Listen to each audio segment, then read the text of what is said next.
Chapter 5. This was a gentleman, no longer young, of a stiff and portly appearance, and a cautious, sour countenance. He began by stopping short in the doorway, staring about him with offensive and undisguised astonishment, as though asking himself what sort of place he had come to. Mistrustfully and with an affectation of being alarmed and almost affronted, he scanned Raskolnikov's low and narrow cabin. With the same amazement he stared at Raskolnikov, who lay undressed, disheveled, unwashed, on his miserable dirty sofa, looking fixedly at him. Then with the same deliberation he scrutinized the uncouth, unkempt figure and unshaven face of Razumihin, who looked him boldly and inquiringly in the face, without rising from his seat. A constrained silence lasted for a couple of minutes, and then, as might be expected, some scene-shifting took place, reflecting, probably from certain fairly unmistakable signs, that he would get nothing in this cabin. By attempting to overawe them, the gentleman softened somewhat, and civilly, though with some severity, emphasizing every syllable of his question, addressed Zosimov. Rodion Romanovich, Raskolnikov, a student, or formerly a student. Zosimov made a slight movement, and would have answered, had not Razumihin anticipated him. Here he is lying on the sofa. What do you want? This familiar, what do you want, seemed to cut the ground from the feet of the pompous gentleman. He was turning to Razumihin, but checked himself in time, and turned to Zosimov again. This is Raskolnikov, mumbled Zosimov, nodding towards him. Then he gave a prolonged yawn, opening his mouth as wide as possible. Then he lazily put his hand into his waistcoat pocket, pulled out a huge gold watch in a round hunter's case, opened it, looked at it, and as slowly and lazily proceeded to put it back. Raskolnikov himself lay without speaking, on his back, gazing persistently, though without understanding, at the stranger. Now that his face was turned away from the strange flower on the paper, it was extremely pale, and wore a look of anguish, as though he had just undergone an agonizing operation, or just been taken from the rack. But the newcomer gradually began to arouse his attention, then his wonder, then suspicion, and even alarm. When Zosimov said, Raskolnikov, he jumped up quickly, sat on the sofa, and with an almost defiant, but weak and breaking, voice articulated, "Yes, I am Raskolnikov. What do you want?" The visitor scrutinized him, and pronounced impressively, "Pyotr Petrovitch Luzhin, I believe I have reason to hope that my name is not wholly unknown to you." But Raskolnikov, who had expected something quite different, gazed blankly and dreamily at him, making no reply, as though he heard the name of Pyotr Petrovitch for the first time. "Is it possible that you can up to the present have received no information?" asked Pyotr Petrovitch, somewhat disconcerted. In reply, Raskolnikov sank languidly back on the pillow, put his hands behind his head, and gazed at the ceiling. A look of dismay came into Luzhin's face.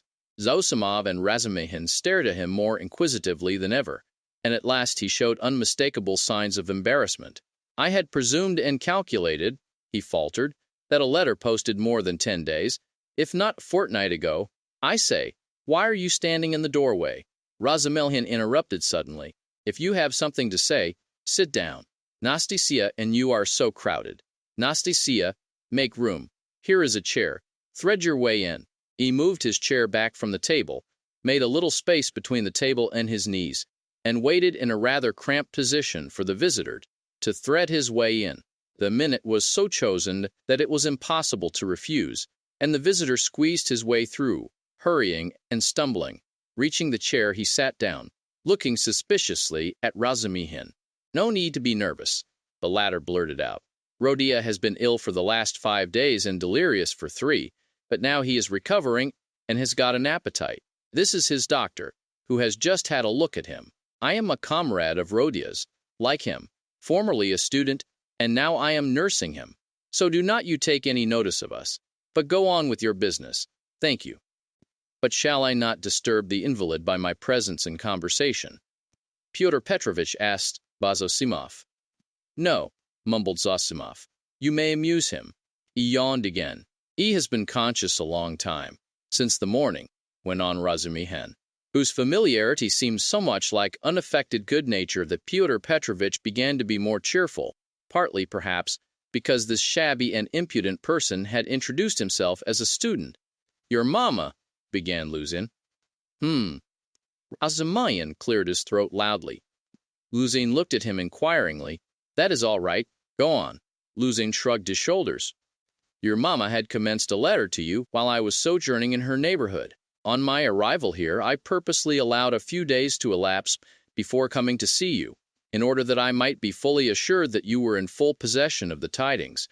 But now, to my astonishment—" I know, Raskolnikov cried suddenly with impatient vexation. "So you are the fiancé. I know, and that is enough." There was no doubt about Pyotr Petrovitch's being offended this time, but he said nothing. He made a violent effort to understand what it all meant. There was a moment's silence. Meanwhile, Raskolnikov, who had turned a little towards him when he answered, began suddenly staring at him again with marked curiosity, as though he had not had a good look at him yet, or as though something new had struck him. He rose from his pillow on purpose to stare at him. There certainly was something peculiar in Pyotr Petrovitch's whole appearance, something which seemed to justify the title of fiancé so unceremoniously applied to him. In the first place, it was evident, far too much so indeed, that Pyotr Petrovitch had made eager use of his few days in the capital to get himself up and rig himself out in expectation of his betrothed, a perfectly innocent and permissible proceeding indeed. Even his own, perhaps too complacent, consciousness of the agreeable improvement in his appearance might have been forgiven in such circumstances, seeing that Pyotr Petrovitch had taken up the role of fiancé. All his clothes were fresh from the tailor's, and were all right, except for being too new and too distinctly appropriate. Even the stylish new round hat had the same significance. Pyotr Petrovitch treated it too respectfully and held it too carefully in his hands.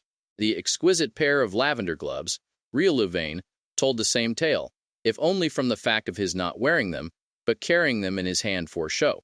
Light and youthful colors predominated in Pyotr Petrovitch's attire. He wore a charming summer jacket of a fawn shade, light thin trousers, a waistcoat of the same, new and fine linen, a cravat of the lightest cambric with pink stripes on it, and the best of it was, this all suited Pyotr Petrovitch. His very fresh and even handsome face looked younger than his 45 years, at all times.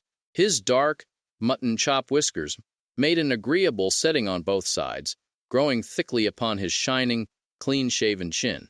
Even his hair, touched here and there with gray, though it had been combed and curled at a hairdresser's, did not give him a stupid appearance, as curled hair usually does, by inevitably suggesting a German on his wedding day. If there really was something unpleasing and repulsive in his rather good-looking and imposing countenance, it was due to quite other causes. After scanning Mr. Luzin unceremoniously, Raskolnikov smiled malignantly, sank back on the pillow and stared at the ceiling as before. But Mr. Luzin hardened his heart, and seemed to determine to take no notice of their oddities. "I feel the greatest regret at finding you in this situation," he began, again breaking the silence with an effort. "If I had been aware of your illness, I should have come earlier. But you know what business is. I have, too, a very important legal affair in the Senate, not to mention other preoccupations which you may well conjecture. I am expecting your mamma and sister any minute." Raskolnikov made a movement, and seemed about to speak. His face showed some excitement. Pyotr Petrovitch paused, waited, but as nothing followed, he went on. "Any minute. I have found a lodging for them on their arrival." "Where?" asked Raskolnikov weakly. "Very near here, in Bakaleyev's house." "That is in Voskresenski," put in Razumyan. "There are 2 stories of rooms, let by a merchant called Yushin. I have been there." "Yes, rooms. A disgusting place, filthy, stinking, and, what is more, of doubtful character. Things have happened there, and there are all sorts of queer people living there. And I went there about a scandalous business. It is cheap, though. I could not, of course, find out so much about it, for I am a stranger in Petersburg myself," Pyotr Petrovitch replied huffily. "However, the 2 rooms are exceedingly clean, and as it is for so short a time, I have already taken a permanent, that is, our future flat," he said, addressing Raskolnikov, "and I am having it done up.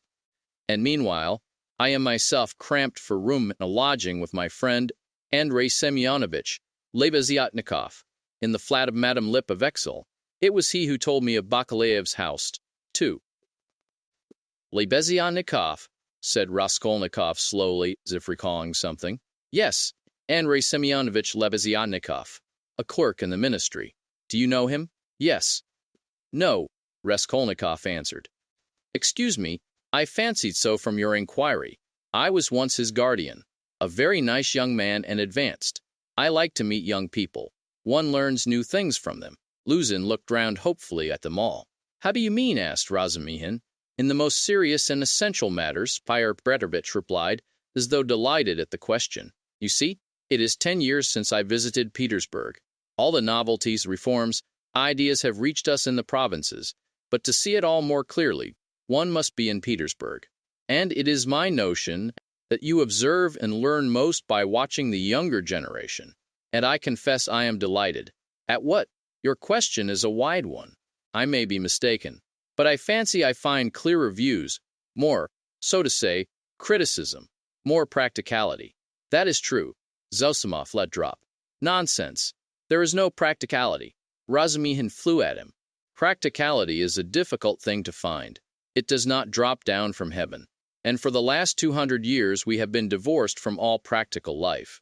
Ideas, if you like, are fermenting, he said to Pyotr Petrovitch, and desire for good exists, though it is in a childish form, and honesty, you may find, although there are crowds of brigands. Anyway, there is no practicality. Practicality goes well shod. I do not agree with you, Pyotr Petrovitch replied, with evident enjoyment. Of course, people do get carried away and make mistakes, but one must have indulgence. Those mistakes are merely evidence of enthusiasm for the cause and of abnormal external environment. If little has been done, the time has been but short. Of means I will not speak. It is my personal view, if you care to know, that something has been accomplished already. New valuable ideas, new valuable works are circulating in the place of our old dreamy and romantic authors. Literature is taking a maturer form. Many injurious prejudices have been rooted up and turned into ridicule. In a word, we have cut ourselves off irrevocably from the past. And that, to my thinking, is a great thing. He has learnt it by heart to show off. Raskolnikov pronounced suddenly. What? Asked Pyotr Petrovitch, not catching his words, but he received no reply. That's all true. Zossimov hastened to interpose. Is not it so? Pyotr Petrovitch went on, glancing affably at Zossimov. You must admit, he went on, addressing Razumihin with a shade of triumph and superciliousness, he almost added, young man, that there is an advance, or, as they say now, progress in the name of science and economic truth. A commonplace. No, not a commonplace. Hitherto, for instance, if I were told, love thy neighbor, what came of it? Pyotr Petrovitch went on, perhaps with excessive haste. It came to my tearing my coat in half to share with my neighbor, and we both were left half naked. As a Russian proverb has it, catch several hares and you will not catch one. Science now tells us, love yourself before all men, for everything in the world rests on self-interest. You love yourself and manage your own affairs properly, and your coat remains whole. Economic truth adds that the better private affairs are organized in society, the more whole coats, so to say, the firmer are its foundations, and the better is the common welfare organized too. Therefore, in acquiring wealth solely and exclusively for myself, I am acquiring, so to speak, for all, and helping to bring to pass my neighbors getting a little more than a torn coat, and that not from private, personal liberality, but as a consequence of the general advance. The idea is simple, but unhappily, it has been a long time reaching us, being hindered by idealism and sentimentality, and yet it would seem to want very little wit to perceive it. Excuse me, I have very little wit myself, Razumihin cut in sharply, and so let us drop it. I began this discussion with an object, but I have grown so sick during the last 3 years of this chattering to amuse oneself, of this incessant flow of commonplaces, always the same, that, by Jove, I blush even when other people talk like that. You are in a hurry, no doubt, to exhibit your acquirements, and I do not blame you. That is quite pardonable. I only wanted to find out what sort of man you are, for so many unscrupulous people have got hold of the progressive cause of late, and have so distorted in their own interests everything they touched, that the whole cause has been dragged in the mire. That is enough. Excuse me, sir, said Luzin, affronted, and speaking with excessive dignity. Do you mean to suggest so unceremoniously that Oh, my dear sir, how could I? Come, that is enough, Razumihin concluded, and he turned abruptly to Zosimov to continue their previous conversation. Pyotr Petrovitch had the good sense to accept the disavowal. He made up his mind to take leave in another minute or two. I trust our acquaintance, he said, addressing Raskolnikov, may, upon your recovery and in view of the circumstances of which you are aware, become closer. Above all, I hope for your return to health. Raskolnikov did not even turn his head. Pyotr Petrovitch began getting up from his chair. One of her customers must have killed her, Zosimov declared positively. Not a doubt of it, replied Razumihin. Porfiry does not give his opinion, but is examining all who have left pledges with her there. Examining them? Raskolnikov asked aloud. Yes. What then? Nothing. How does he get hold of them? Ask Zosimov. Koch has given the names of some of them. Other names are on the wrappers of the pledges, and some have come forward of themselves. It must have been a cunning and practiced ruffian. The boldness of it, the coolness, that is just what it was not, interposed Razumihin. That is what throws you all off the scent. But I maintain that he is not cunning, not practiced, and probably this was his first crime. The supposition that it was a calculated crime and a cunning criminal does not work. Suppose him to have been inexperienced, and it is clear that it was only a chance that saved him, and chance may do anything. While he did not foresee obstacles, perhaps. And how did he set to work? He took jewels worth 10 or 20 rubles, stuffing his pockets with them, ransacked the old woman's trunks, her rags, and they found 1,500 rubles, besides notes, in a box in the top drawer of the chest. He did not know how to rob. He could only murder. It was his first crime, I assure you. His first crime. He lost his head, and he got off more by luck than good counsel. You are talking of the murder of the old pawnbroker, I believe, Pyotr Petrovitch put in, addressing Zosimov. He was standing, hat and gloves in hand, but before departing he felt disposed to throw off a few more intellectual phrases. He was evidently anxious to make a favorable impression, and his vanity overcame his prudence. Yes, you have heard of it. Oh, yes, being in the neighborhood. Do you know the details? I cannot say that, but another circumstance interests me in the case, the whole question, so to say. Not to speak of the fact that crime has been greatly on the increase among the lower classes during the last 5 years, not to speak of the cases of robbery and arson everywhere. What strikes me as the strangest thing is that in the higher classes, too, crime is increasing proportionately. In one place one hears of a student's robbing the mail on the high road. In another place people of good social position forge false banknotes. In Moscow of late a whole gang has been captured who used to forge lottery tickets, and one of the ringleaders was a lecturer in universal history. Tenant, secretary abroad, was murdered from some obscure motive of gain. And if this old woman, the pawnbroker, has been murdered by someone of a higher class in society, for peasants do not pawn gold trinkets, how are we to explain this demoralization of the civilized part of our society? There are many economic changes, put in Zosimov. How are we to explain it? Razumihin caught him up. It might be explained by our inveterate practicality. How do you mean? What answer had your lecturer in Moscow to make to the question why he was forging notes? Everybody is getting rich one way or another, so I want to make haste to get rich too. I do not remember the exact words, but the upshot was that he wants money for nothing, without waiting or working. We have grown used to having everything ready-made, to walking on crutches, to having our food chewed for us. Then the great hour struck, and every man showed himself in his true colors. 6. The emancipation of the serfs in 1861 is meant. Translator's note. But morality, and so to speak, principles. But why do you worry about it? Raskolnikov interposed suddenly. It is in accordance with your theory. In accordance with my theory? Why, carry out logically the theory you were advocating just now, and it follows that people may be killed. Upon my word, cried Luzin. No, that is not so, put in Zosimov. Raskolnikov lay with a white face and twitching upper lip, breathing painfully. There is a measure in all things, Luzin went on superciliously. Economic ideas are not an incitement to murder, and one has but to suppose, And is it true?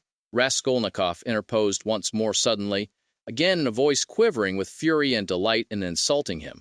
Is it true that you told your fiancée, within an hour of her acceptance, that what pleased you most was that she was a beggar, because it was better to raise a wife from poverty, so that you may have complete control over her, and reproach her with your being her benefactor? Upon my word, Luzin cried wrathfully and irritably, crimson with confusion. To distort my words in this way. Excuse me, allow me to assure you that the report which has reached you, or rather, let me say, has been conveyed to you, has no foundation in truth, and I suspect in a word, your mamma. She seemed to me in other things, with all her excellent qualities, of a somewhat high-flown and romantic way of thinking. But I was 1,000 miles from supposing that she would misunderstand and misrepresent things in so fanciful a way. And indeed, I tell you what, cried Raskolnikov, raising himself on his pillow and fixing his piercing, glittering eyes upon him. I tell you what? What? Luzin stood still, waiting with a defiant and offended face. Silence lasted for some seconds. Why, if ever again you dare to mention a single word about my mother, I shall send you flying downstairs. What is the matter with you? Cried Razumihin. So that is how it is? Luzhin turned pale and bit his lip. Let me tell you, sir, he began deliberately, doing his utmost to restrain himself but breathing hard. At the first moment I saw you, you were ill-disposed to me, but I remain here on purpose to find out more. I could forgive a great deal in a sick man in a connection, but you, never after this. I am not ill, cried Raskolnikov. So much the worse. Go to hell. But Luzhin was already leaving without finishing his speech, squeezing between the table and the chair. Razumihin got up this time to let him pass. Without glancing at anyone, and not even nodding to Zosimov, who had for some time been making signs to him to let the sick man alone, he went out, lifting his hat to the level of his shoulders to avoid crushing it as he stooped to go out of the door. And even the curve of his spine was expressive of the horrible insult he had received. How could you? How could you? Razumihin said, shaking his head in perplexity. Let me alone, all of you, Raskolnikov cried in a frenzy. Will you ever leave off tormenting me? I am not afraid of you. I am not afraid of anyone. Anyone now. Get away from me. I want to be alone, alone. Come along, said Zosimov, nodding to Razumihin. But we cannot leave him like this. Come along, Zosimov repeated insistently, and he went out. Razumihin thought a minute and ran to overtake him. It might be worse not to obey him, said Zosimov on the stairs. He must not be irritated. What is the matter with him? If only he could get some favorable shock. That is what would do it. At first he was better. You know he has got something on his mind, some fixed idea weighing on him. I am very much afraid so. He must have. Perhaps it is that gentleman, Pyotr Petrovitch. From his conversation, I gather he is going to marry his sister, and that he had received a letter about it just before his illness. Yes, confound the man. He may have upset the case altogether. But have you noticed, he takes no interest in anything. He does not respond to anything, except one point on which he seems excited. That is the murder. Yes, Razumihin agreed. I noticed that too. He is interested. Frightened. It gave him a shock on the day he was ill in the police office. He fainted. Tell me more about that this evening, and I will tell you something afterwards. He interests me very much. In half an hour I will go and see him again. There will be no inflammation, though, thanks, and I will wait with Pashenka meantime, and will keep watch on him through Nastasia. Raskolnikov, left alone, looked with impatience and misery at Nastasia, but she still lingered. Will not you have some tea now? She asked. Later. I am sleepy. Leave me. He turned abruptly to the wall. Nastasia went out.